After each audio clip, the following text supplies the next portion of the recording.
Ini gampang sekali kita kerjakan. Ini kalau teman-teman praktekin ini, sebenarnya banyak penyakit bisa hilang dengan ini. Modal ini doang. Dan ada satu cara lagi teman-teman, kunci kita untuk menjaga kesehatan dengan sangat mudah. Itu termasuk juga salah satu cara kita untuk saya menyebutnya meriset badan.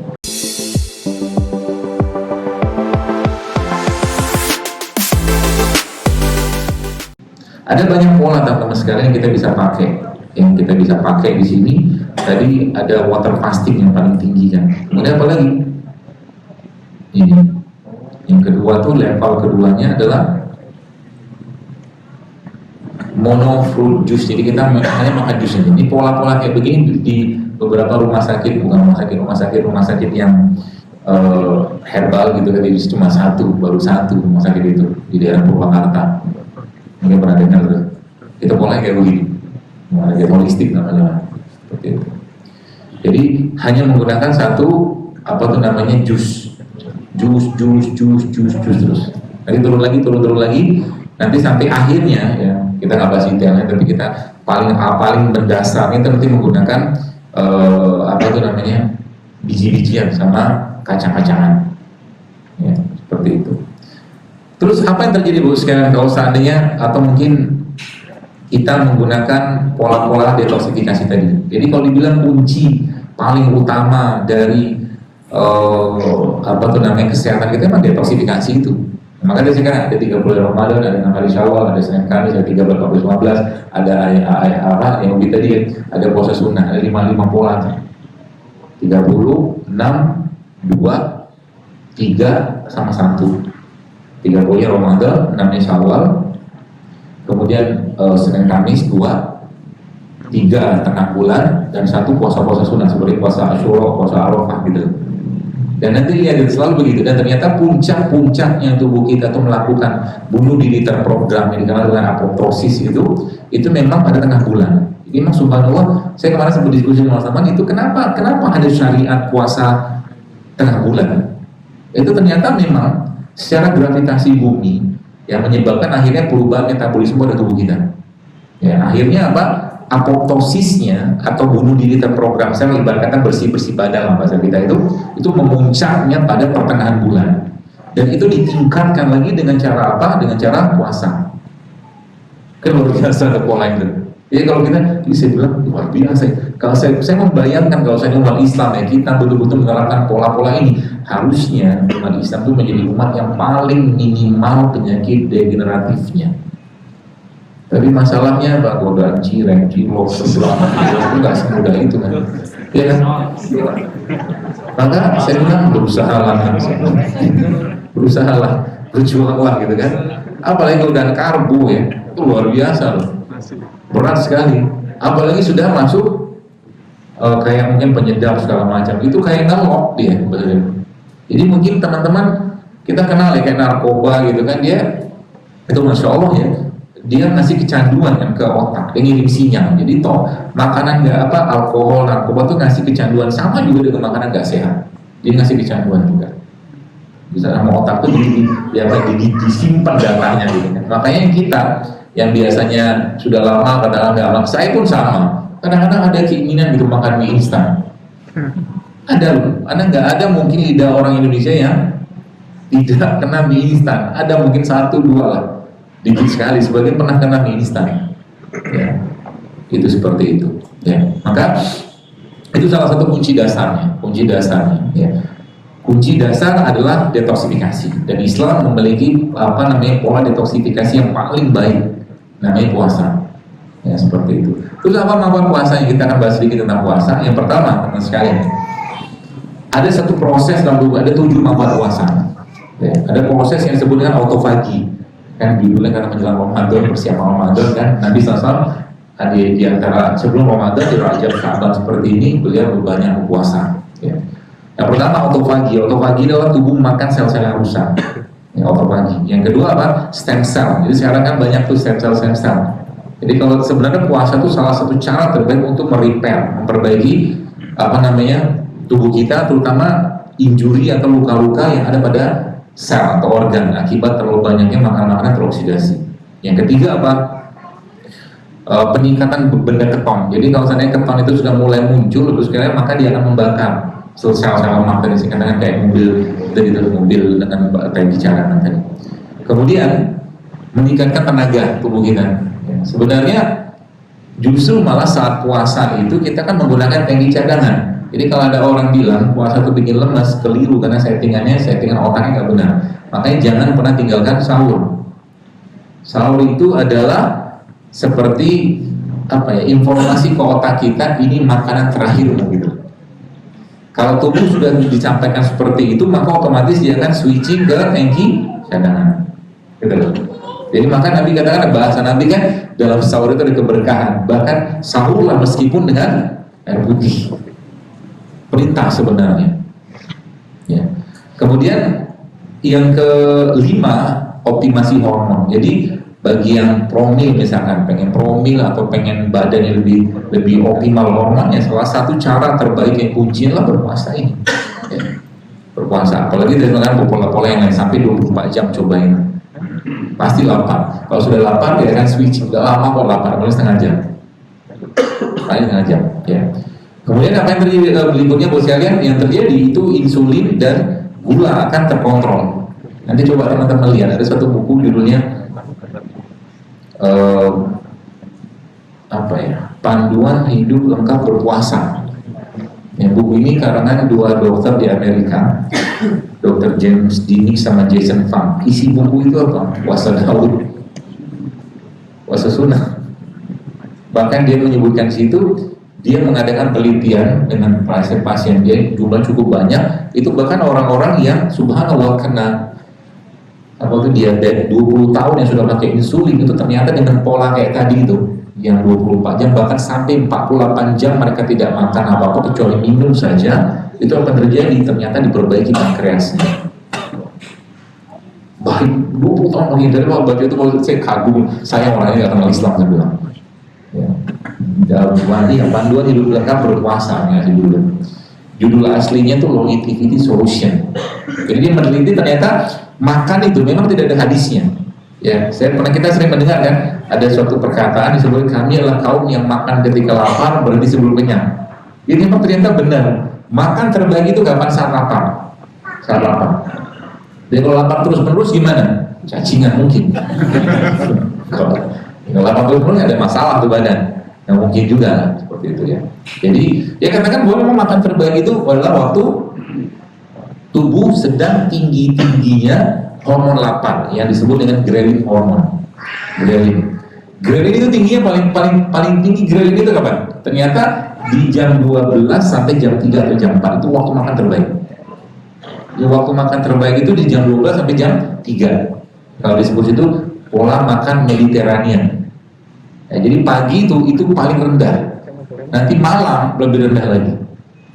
Ya, jadi ternyata memang waktu makan tuh nggak usah terlalu sering, makan satu kali, tapi cukup sisanya kita mengisi badan kita dengan antioksidan aja.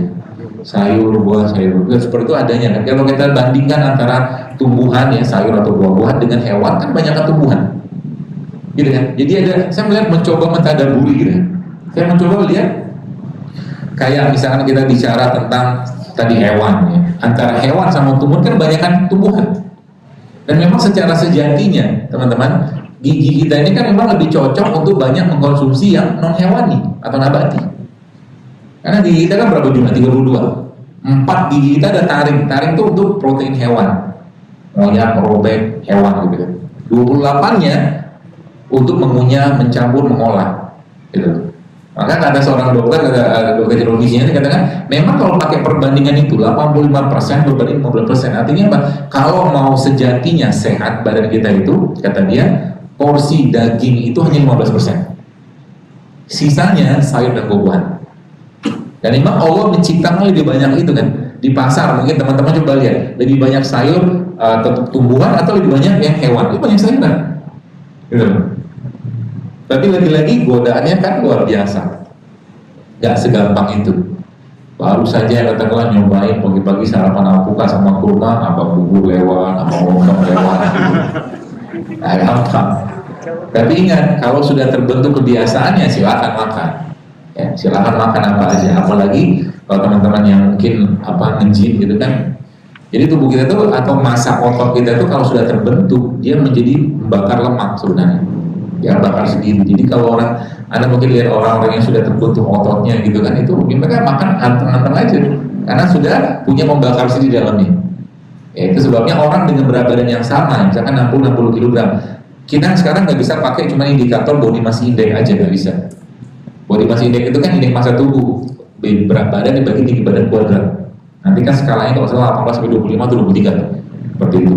Nah, 60 kg orang A, si A, 60 kg B, tapi si A ini 60 kg dengan lemak total 30%, sama-sama berat badannya 60 kg. Tapi yang B 60 kg cuma lemak totalnya di bawah 20% dan lemak visceral di bawah 20% juga, tapi lebih banyak dominan ototnya. Gitu. Kalau otot lebih dominan, baru sekarang apa yang terjadi? Dia menjadi pembakar lemak seperti itu. Ya. Nah, yang kedua, kunci sehatnya lagi teman-teman sekalian banyak ada beberapa hal ya. Air putih sebenarnya ini gampang sekali kita kerjakan. Ada beberapa waktu-waktu terbaik untuk kita minum air putih itu. Ini kalau teman-teman praktekin ini, sebenarnya banyak bisa hilang dengan ini. Modal ini doang. Ya. Kalau kita menggunakan waktu sholat itu paling utama sebenarnya. Waktu sholat ada sebelum sholat minum air. Sebelum sholat minum air, sebelum sholat push up dulu. Ya. Tapi itu bukan bagian ritual ibadah ya, push up gitu ya. Push up aja mungkin ya paling 10 kali, 20 kali gitu ya, seperti itu, sama nge-plank 1 menit, habis itu minum air putih, baru sholat. Itu rekor gitu. Ya, jadi 5 waktu sholat aja minum air putih. Nah, ada beberapa waktu terbaik untuk kita minum air putih. Contohnya kan kapan? Waktu bangun tidur. Waktu bangun tidur, ya usahakan jangan sikat gigi dulu, minum air putih dulu. Kecuali ada bersiwak. Ya, siwak itu bagus ya. Saya pernah mengatakannya pernah di counter juga. Sunnahnya Nabi memang bangun tidur bersiwak. Siwak ya, bukan gosok gigi. Karena beda ceritanya. Ya, sifat dari siwak itu sama pasta gigi beda. Siwak mah jelas dia kalau ada termakan serbuk siwak justru nggak masalah gitu ya. Bahkan kumur-kumur dengan serbuk siwak itu bagus sekali. Ya, habis bersiwak baru minum air putih. Ya, emang kondisi ya air liur kita itu pada saat bangun tidur itu terbaiknya, banyak antioksidan di situ. Minum air putih kalau nggak bersiwak. Terus apalagi waktu habis Anda bekerja, ya, Anda bekerja atau mungkin exercise itu minum air putih 1 gelas saja. Kemudian minum air yang kalau saya memahami minum air itu sebaiknya beberapa saat sebelum makan, jangan waktu makan. Ya, meskipun ya ada ustadz sempat cerita tadi kata ngokulu wasrobu katanya, ngokulu wasrobu. Jadi kata beliau tuh makan ya dan minumlah tapi yang berlebihan. Jadi itu bukan sebut kalau menurut bahasa Quran itu kata beliau itu makan itu langsung minum. Tapi saya pengen tanya lagi ke ulama ilahik gitu kan, apakah seperti itu pemahamannya? Karena memang lagi makan kita genjot dengan minum nggak sehat, nggak sehat. Ya. Nanti saya perlu tanya itu. Ya. Kemudian sebelum mandi itu saat yang paling baik untuk minum air. Ya. Apa efeknya? Dia bisa menurunkan tekanan darah. Ya. Darah tinggi itu bisa turunkan sebelum mandi. Ya. Kemudian sebelum tidur, coba nanti minum sebelum tidur. Teman-teman gini, konsep dalam Islam itu sederhana. Ya, nanti saya ajarkan caranya. Jadi kalau kita punya restoran, teman-teman, ya, restoran itu kalau malam mau tutup, biasanya dia cleaning dulu kan. Restorannya ditutup, kemudian para karyawannya bersih-bersih restoran, gitu. Nah, semakin banyak sampah di restorannya, semakin susah dibersihkan, semakin lama kerjanya. Nah, itu sebabnya nanti sama-sama sampaikan sendiri sebaiknya kalau mau tidur jangan makan. Ada beberapa langkah disebutkan, kurang sekitar 15 menit lah kita disuruh berjalan terlebih dahulu. Supaya apa? Gak berat beban badan untuk mencerna atau membersihkan makanan. Karena memang malam itu waktu yang tidak optimal untuk banyak-banyak makan. Nah, coba nanti malam ini latihan, jangan banyak makan. Ya. Kalau istri nyiapin gimana? Malam jam berapa polanya atau mungkin itunya kapan? Batasannya apa? Kalau saya pribadi sih ya, karena nggak ada yang beberapa nggak setuju, nggak apa-apa. Kalau saya mengatakan memang sebelum matahari tenggelam, sebelum matahari tenggelam, karena emang matahari terbit sama tenggelam itu ada perubahan siklus hormon di badan kita. Ya, ketika pagi hari kita melihat matahari, maka pagi-pagi mata kita ini usahakan lihat matahari. Usahakan lihat, kenapa? Terjadi switching. Jadi dari hormon malam, kita kenal dengan parasimpatik, ketika lihat matahari berubah jadi simpatik. Jadi malam itu hormon yang bekerja, hormon rileks. Ya, hormon apa namanya yang fungsinya adalah untuk yang bersih-bersih gitu loh. Malam. Ya. Ditandai dengan apa? Dengan malam, dengan munculnya gelap. Itu sebabnya supaya hormon-hormon tadi bekerja dengan optimal. Lihat apa petunjuk Nabi SAW ketika tidur. Nabi bilang apa kalau tidur? Matikan lampu, kata Nabi. Gitu kan? Lampu atau ketidakadaan atau ketiadaan cahaya pada seseorang tidur itu akan menyebabkan si kelenjar di sini namanya hipofisis itu akan mengeluarkan melatonin lebih banyak. Melatonin itu salah satu ya hormon bahagia lah, hormon relax gitu kan. Yang juga punya peran untuk memakan sel-sel yang rusak. Maka tidur dalam kondisi dalam kondisi gelap itu efeknya luar biasa. Terus nanti kalau kita mau bangun tahajud gimana caranya? Minta Allah bangunin. Minta Allah bangunin. Nanti Allah bangunkan nanti malam. Dengan cara apa? Dengan cara sebelum tidur zikir dulu. Zikir dulu. Nanti Allah bangunin malam. Ibarat kata pesannya Allah bangunkan aku nanti malam. Itu akan bangunkan sendiri. Jam biologis otaknya sudah akan jalan nanti. Ya. Jadi kalau tadi kapan waktu makan terbaik itu waktu matahari terbit dan sebelum matahari tenggelam, itu terbaiknya. Malam jangan banyak-banyak makan. Seperti itu. Ya maka tadi saya katakan pagi hari itu ketika mulai mata kita melihat sinar atau cahaya matahari, apa yang terjadi teman sekalian? Yang terjadi adalah tubuh kita merubah sistem hormon malam menjadi hormon siang. Hormon siang, hormon apa? Simpatik kan. Denyut jantung lebih kencang. Ya, denyut nafas kita lebih tinggi, ya. Kemudian pencernaan kita lebih aktif lagi. Ya. Makanya siang itu sudah apa? Bekerja. Sebabnya saya sering sampaikan, ya dokter kajian saya bahkan pernah saya tulis juga, malam itu jangan olahraga. Jangan olahraga malam. Case kemarin ada artis yang meninggal itu. Siapa lah?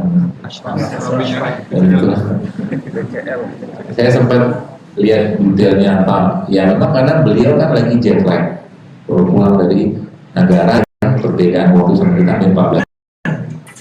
Judulnya mau ya cuma kami lolos ya, coba kita bahas dari sisi kesehatannya gitu.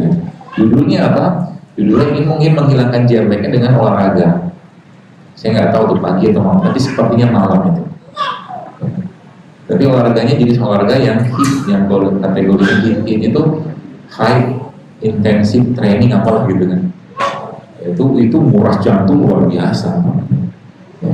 Dan malam, lagi sampaikan hati-hati dengan olahraga malam, apalagi olahraga yang memerlukan intensitas jantung lebih kuat. Ya.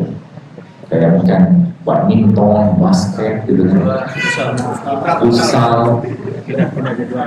Seperti itu. Jadi kapan waktu olahraga paling baik? Pagi sudah, atau mungkin pada asar. Terus kalau Anda yang kerja gimana caranya kan gitu kan? Ya minimal habis habis subuh itu jalanlah. Itu namanya sudah buzur-buzur. Buzur maksudnya ya uban sudah banyak gitu. Jangan tidur waktu subuh, karena tidur waktu subuh itu efeknya nanti ke jantung. Jangan tidur waktu subuh. Ada beberapa waktu dilarang untuk tidur. Pertama pada subuh, jangan tidur. Usahakan jangan tidur. Ya, habis subuh ngapain? Berolahraga, berjuang bersama istri.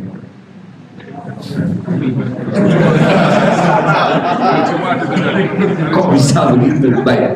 Salah satu, teman-teman lihat, ada salah satu indikator ya. Saya pernah baca bukunya dulu apa ini, lupa. Ada dokter di Jepang juga, dia cerita emang kalau perempuan itu kan ada menstruasinya kan ada. Ya. Laki-laki itu kata dia ada mens juga, ada kutip. Jadi mens laki-laki itu bahkan tiap hari kata dia gitu loh. Ibarat kata atau bahasa menstruasi dia itu adalah pembersihan atau apalah hormon-hormon lah bahasanya.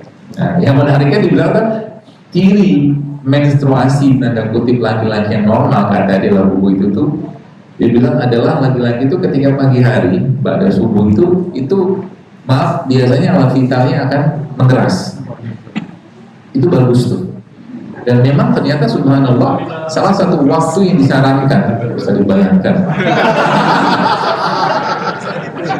Ya, salah satu waktu yang sangat dianjurkan untuk berjima adalah subuh kan, subuh. Termasuk yang hari Jumat gitu kan, disunahkan pada subuh berjima dan tidak ada hubungan sama Yahudi. Itu riwayat dari mana itu membunuh 100 Yahudi ya seperti itu ya. Ya, jadi nanti coba nih teman-teman malam ini nggak usah makan. Terus kembali ke restoran tadi lupa saya. Jadi restoran tadi kan seperti hal saya jelaskan tadi bahwa dia butuh banyak pembersih untuk bersih-bersih restorannya sama tubuh kita. Maka malam itu jangan berbalik lagi dengan orang belanja di restorannya. Maksudnya apa? Beban untuk dibersihkan. Apalagi belanja-belanja yang berat. Contoh belanja berat itu protein, daging segala macam. Itu belanja berat. Susah dicerna dia. Kalau termasuk ke badan kita, gak banyak sayur, numpuk jadi asam. Caranya gimana? Salah satu cara paling mudah adalah Anda minum air putih jelang tidur. Terus banyak. Yang kedua apa? Bisa Anda minum kayak mungkin air madu juga boleh. Ya. Atau mungkin pernah saya sarankan itu minum kayak limpah-limpahan. Kunyit, jahe, atau mungkin pandan, jahe pandan, kasih madu itu juga bagus. Ya. Cara untuk membuat petugas kebersihan yang maksud saya yang bekerja di malam itu bisa bagus. Nanti tidurnya akan nyenyak, paginya BAB-nya akan lancar. Itu salah satu indikator orang itu sehat atau tidak harus ada BAB. Jadi kalau ada orang nggak tiap hari BAB, masalah tuh. Buang besar. Kalau nggak buang besar tiap hari ada masalah di badannya. Ya, seperti itu. Lalu yang keenam tadi kelima tuh sebelum tidur. Yang keenam waktu lagi sakit. Jadi ada satu buku juga pernah saya baca itu dia bilang you are lupa judulnya tapi dia bilang you are not sick gitu. Anda itu nggak sakit, Anda cuma kehausan, sangat kehausan. Kemudian saat lagi letih ketika ada sensasi pengen minum ini itu minum air putih sebanyak-banyaknya. Nah pertanyaannya air putih apa yang kita minum? Nah ternyata Bapak sekalian, kalau teman-teman pernah mendengar, pernah pegang air zam-zam itu kan pH-nya berapa? Alkali lah ya, 8,3 sekian lah kurang lebih. Ternyata memang ikatan gen kita itu berada pada ikatan yang sangat alkali. Ya, maka subhanallah bayi itu kenapa tidak bau badannya? Bayi yang 6 bulan minum ASI itu, ya karena minum ASI ya, nggak minum yang lain kan? ASI itu pH-nya sama kayak zam-zam. Ya. Makanya Anda bayangkan kalau bayi perlu dikasih mulai makanan tambahan yang bersifat asam, biasa sudah mulai bau tuh, kurang nyaman bau punya. Ya, ketika mulai muncul makanan yang asam seperti itu. Nah, pertanyaan tadi saya katakan air apa yang kita minum? Ya air seperti zam-zam. Air mineral dengan pH di atas standar 7 ke atas itu paling bagus. Berarti kalau apakah ada dengan itu kita kalau nggak dapat air alkali ya minimal air dengan pH netral lah minum. Jangan minum air yang asam. Minum asam. Ya. Seperti itu waktu atau 8 waktu terbaik teman-teman untuk kita minum air. Ya, bukan ya the best time. Kemudian apa pola-polanya? Nah, ini saya jelaskan polanya nih. Yang kita kenal dengan intermittent fasting. Salah satu bentuk detox yang paling sederhana. Jadi misalkan gini, jam 6 sampai 12, jadi gini. Kalau Anda tidak mau mengakses atau Anda mau mengakses tangki cadangan, maka jangan masukkan tangki utama. Ya, ada beberapa jenis minuman ya yang membuat tubuh akhirnya mengakses tangki cadangan tadi. Contohnya air putih, kopi.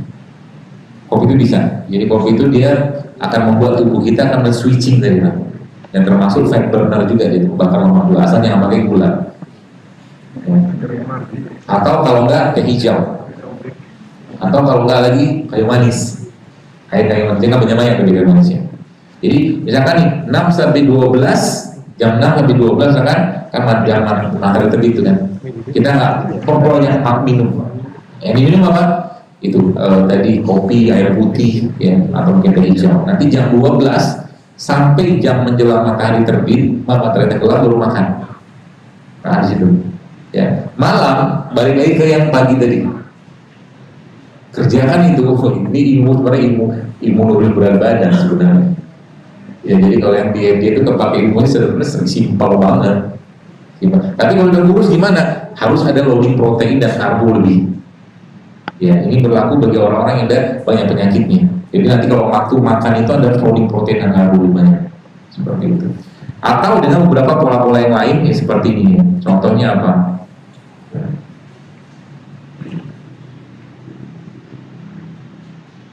Sampai beliau.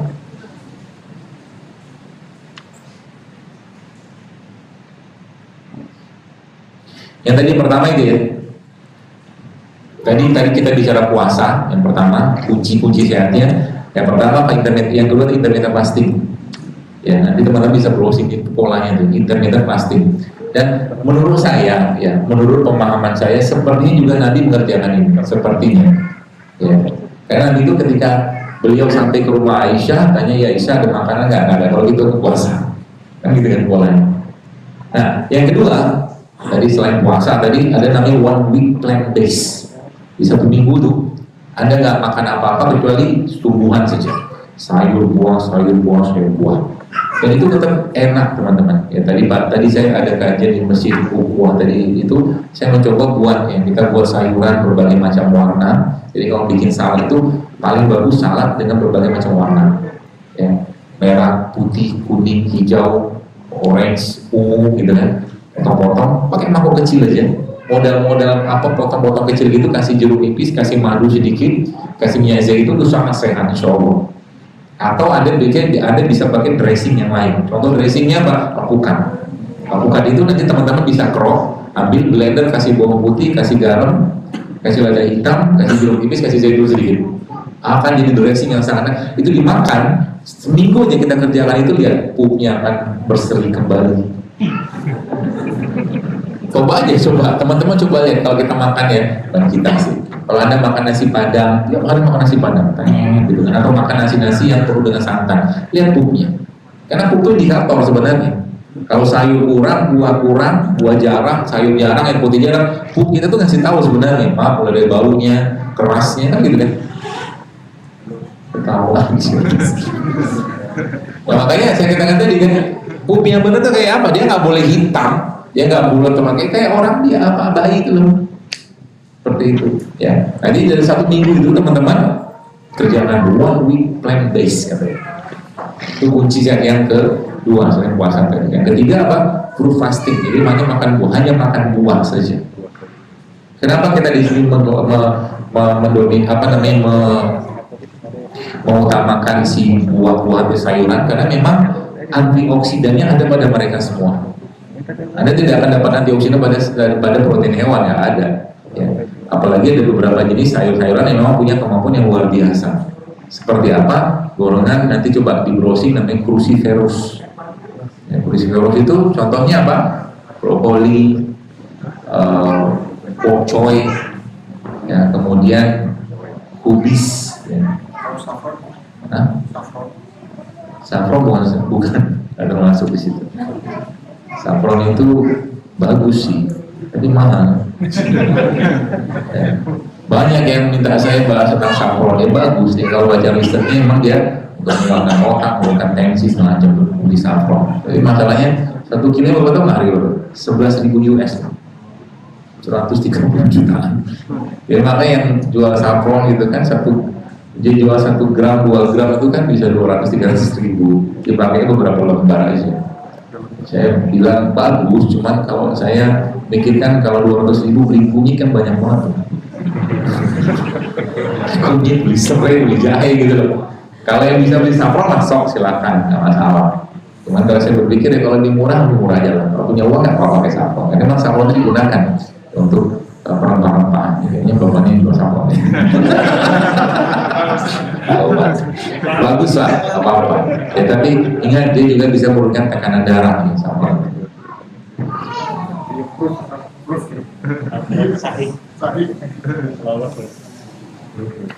Gitu ya. Kemudian banyak buah-buahan Ibu sekalian. Jadi kalau kita lihat warna-warna pada sayuran buah-buahan itu Allah juga menciptakan mereka di buah ada, di sayur ada. Jadi kalau Anda nggak suka sayur ada di buah. Contoh mungkin warna ungu, sayur yang ungu apa?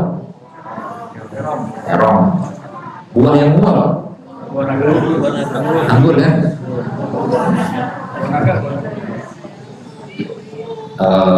Kuning misalkan pada sayuran. Contohnya apa? Pisang. Sayur yang kuning?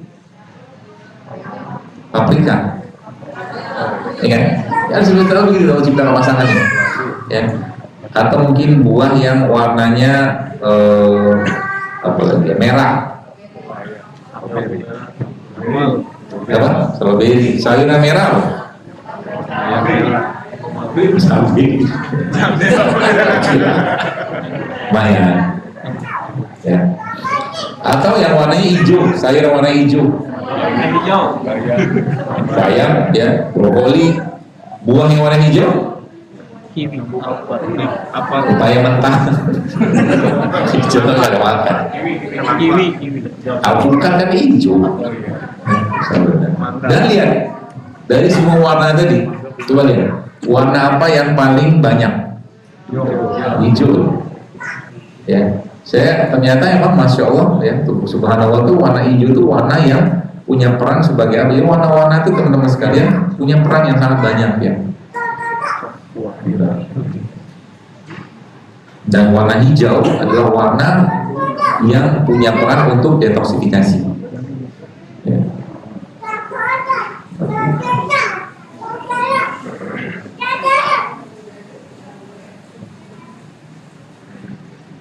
Ya. Jadi ada warna ungu ya. Kalau dalam teori ilmu warna di tumbuhan yang saya pernah baca itu memang dia punya peran untuk menjaga saraf. Jadi nanti kalau teman-teman bikin saraf gitu ya, sarafnya itu nanti isinya buah beraneka warna, ada putih, ada kuning, ada orange, ada merah, ada ungu, ada hijau. Ya, bikin ini potong-potong kecil, pagi-pagi makan kayak begituan, lagi jeruk nipis, kasih protein sedikit. Contoh protein apa? Tempe atau tahu sih nggak fermentasi sih. Saran saya sih alpukat, kan protein juga tuh. Tambahkan alpukat, tambahkan atau mungkin ada bisa tambahkan kacang-kacangan kayak almond dan segala macam itu bisa. Kasih madu kasih itu sangat enak insya Allah. Apalagi tadi tambahkan dengan dressing kayak saya sudah jelaskan tadi. Asam urat. Enggak. Kalau jadi asam urat itu kalau seandainya ya sebenarnya kalau tubuh kita ada pembakarnya, ada air yang cukup, ya kita bakar juga, sudah ada seratnya juga, ada lemaknya juga, insya Allah aman aja sebenarnya. Ya. Jadi asam urat itu juga, ya juga sebenarnya salah satunya penyebabnya adalah ya makanan atau sayur dimakan itu sudah nggak sehat karena penuh dengan pestisida contohnya, seperti itu. Dan ada satu cara lagi teman-teman, kunci kita untuk menjaga kesehatan dengan sangat mudah. Itu menggunakan apa? Menggunakan habatus sauda. Sudah besok nanti teman-teman ambil ya, mungkin 3/4 sendok makan gitu, masukkan dalam gelas air kurang sekitar 600 ml, kocok-kocok, nanti minum lagi 6 jam kemudian. Kocok-kocok sampai dilarut gitu ya, minum 6 jam. Itu termasuk juga salah satu cara kita untuk saya menyebutnya meriset badan. Jadi menariknya lagi Bu, sekalian teman-teman gini, ini saya ajarin ilmunya. Jadi kalau tahu ilmunya Anda akan cinta banget dengan tumbuhan. Jadi gini, kalau kita mungkin teman Bapak Ibu sekalian tahu paracetamol ya, itu obat apa? Obat anti nyeri. Ya. Jadi gini, Allah SWT menciptakan apa tuh namanya tumbuhan tadi one pack gitu kan, satu paket deh. Dengan kulitnya, dengan kontennya, yang kita sebutnya senyawa kompleks. Jadi misalkan kita bicara kunyit saja, misalkan satu kunyitnya, Kunyit itu dia bisa meningkatkan atau memperbaiki fungsi jantung, dia bisa meningkatkan fungsi otak, dia bisa memperbaiki atau mencegah kanker, dia bisa juga mencegah inflamasi atau mencegah peradangan. Ibarat kata bahasa kita ambil antibiotik lah. Itu pada satu kunyit. Dia juga berperan dan tinggi antioksidannya pada kunyit, satu kunyit. Oke. Jadi kalau kita misalkan ada orang misalkan minum rimpang, dia kena kanker atau sakit apa gitu minum rimpang, terus akhirnya dengan izin Allah pastinya disembuh dengan itu teman-teman sekalian. Apa yang terjadi atau apa yang kita bahasakan? Jadi misalkan dia kena kolesterol misalkan gitu kan, lalu dia minum kunyit salah satu tumor yang minum kunyit. Terus kita tanya, jadi apa bahan pada kunyit tadi yang bisa berperan sebagai anti kolesterol? Nih pertanyaan ini tuh salah. Karena kunyit itu one pack, dia semua berperan sendiri, saling berperan, saling mensupport. Gitu loh, paham ya maksudnya? Jadi apa bahan yang berperan? Semua kunyit itu. Jadi kalau makan tuh semua kita sebutin whole food. Nah, menariknya ternyata memang misalkan kunyit itu punya anti radang, ya, inflamasi. Rumusnya misalkan A1, B1 misalkan. Nah, tapi kan anti radang pada kunyit ada teman-teman yang lain. Nah, oleh pabrik, ini gampangnya begitu lah. Oleh pabrik, industri dilihat nih senyawa itu apa. Oh ternyata A1, B1 senyawa anti nyerinya pada kunyit. Dibikin sama dia, diisolasi, diekstrak, dibikin sintetiknya, dinaikin dosisnya, gitu kan? Nah, sedangkan A1, B1 pada kunyit tadi itu kerjanya bersinergi dalam jumlah yang kecil sekali. Ya, jadi kalau ada orang bilang herbal itu memang kerjanya lama atau tumbuh itu memang iya. Tapi kalau orang relatif badannya bersih, cepat dia kerjanya. Contoh kita memang umumnya misalkan menjaga makanan. Ya. Jadi ketika orang itu nggak makan atau makannya nggak bersih, teman-teman sekalian, jatuhin gitu kan, si kunyit tadi, misalkan kunyit dia patroli dulu, judulnya mau ngilangin nyerinya, tapi karena dia banyak teman-teman yang ikut, ya lihat jantung gimana, otak gimana gitu. Tapi kalau karena banyak kotornya, sama mereka dibersihin dulu, makanya butuh waktu gitu. Tapi menariknya ketika orang itu relatif sudah bersih badannya, organ sudah bersih, dia minum kunyit cepat kan misalnya. Atau ini herbal yang cocok sama dia gitu, seperti itu. Nah, karena dia bekerjanya sinergi dengan yang bahan-bahan yang lain, teman-teman sekalian, apa yang terjadi? Nah, banyak efek sampingnya. Maka sering ada yang tanya, dok, maaf, kemarin pas di Jogja ada seorang dokter tanya, dia bilang gini, maaf dok, gitu kan, itu dosisnya gimana gitu kan? Dosisnya gimana? Kayak kunyit segala macam, bla bla bla gitu kan. Karena kita kan di dunia kedokteran menggunakan dosis gitu kan, takarannya. Saya jujur gak ingat semua, tapi ada datanya sebenarnya. Tapi saya cuma bilang sama beliau, saya bilang, dokter gini deh, saya bilang kita nggak usah pusing-pusing, saya bilang. Apakah Anda, ibu dokter, katakanlah pernah mendengar ada orang di Indonesia keracunan minum kunyit? Gak ada kan? Karena memang jumlah mereka tuh kecil gitu loh. Dan kita minum kunyit kan nggak juga sehari itu 1/4 kilo, paling seruas gitu kan. Ya, itu yang pertama. Yang kedua, Pak, siapa yang menciptakan kunyit? Saya bilang, Allah. Dalam dikonsumsi dalam jumlah yang tidak berlebihan, ya sederhana, nggak masalah. Saya sampaikan gitu. Ya. Jadi bukan kita saya katakan, apakah dengan ini kita nggak perlu obat-obatan sintetik? Ya kadang-kadang perlu juga. Kalau perlu silakan aja pakai. Kalau perlu, kan gitu kan. Tapi bukan tiap hari kita makan obat-obatan tersebut. Ya, coba diganti. Ya, saya katakan. Bahkan saya katakan coba loh ya.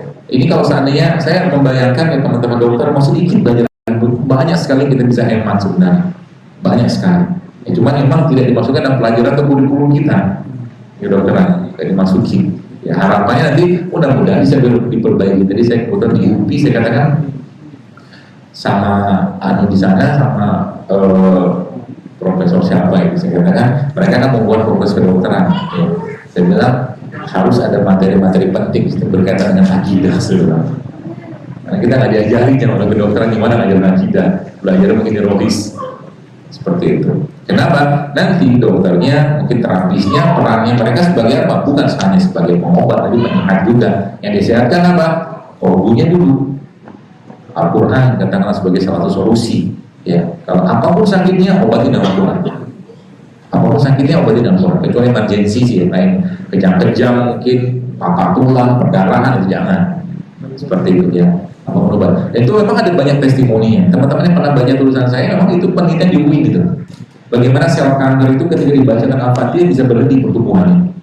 Tapi karena kita, orang kayak kita yang sekarang, kita ini pendosa, kebanyakan gitu kan, nauzubillah, subhanallah, ampuni, itu nggak cukup sekali baca Al-Fatihah. Dosanya kebanyakan. Ya, Ibnu Qayyim al-Jauziyah ketika beliau demam, dia katakan saya tidak menemukan obat apapun, kata dia, dan saya bacakan Al-Fatihah ke badan saya, diusapkan sama dan seketika dengan izin Allah demamnya turun. Kita sekali belum turun, dua belum turun, tiga belum turun, paracetamol lahir datang. Kenapa? Karena beda kualitas iman kita dengan mereka. Kenapa Sa'ad bin Abi Waqqas itu doanya paling mustajab?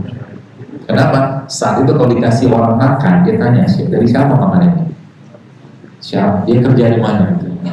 Jadi salah satu syarat doa itu yang untuk dikabulkan, dia harus jelas dari mana makanannya dia. Itu kan kita pernah dengar itu kan, ada seorang berkata, ya Allah, kata hadis itu berbunyi, kata Nabi, bagaimana dia mau diterima doanya? Makan haram, minum haram, pakaian haram, haram.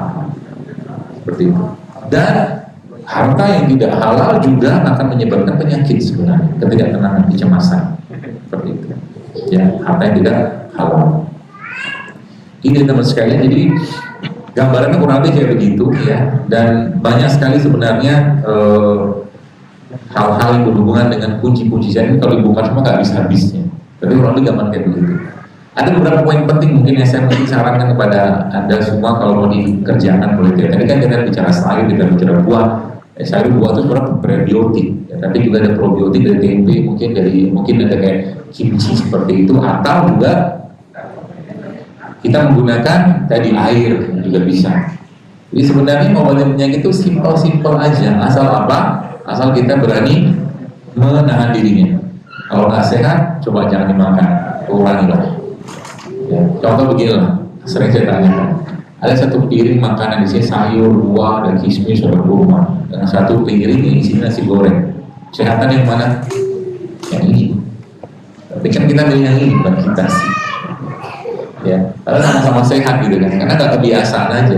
Boleh nggak makan begini sih, kan nggak ada yang marah juga sih. Cuman kalau kebiasaan hidup sehat ini kita bangun ya, akan menciptakan apa? Tubuh yang sehat, pikiran sehat juga. Ya, lama-lama ya perusahaan akan untung juga.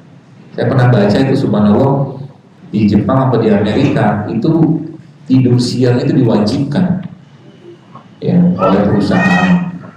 Ya, kalau itu diwajibkan. Ya. Kenapa? Ternyata meningkatkan ya di samping kalau kita bahas secara itunya, secara sainsnya, memang tidur siang itu tidur yang paling baik untuk mengistirahatkan jantung. Yang pertama, kalau Hiromi mengatakan tidur siang itu tidur yang paling baik untuk apa? Renewing, refreshing enzim tidur siang. Itu kata dokter yang jelas-jelas bukan orang Islam. Ya, makanya malam juga adalah waktu yang terbaik untuk apa? Refreshing enzim, hormon segala macam. Baik, saya kira mungkin gitu.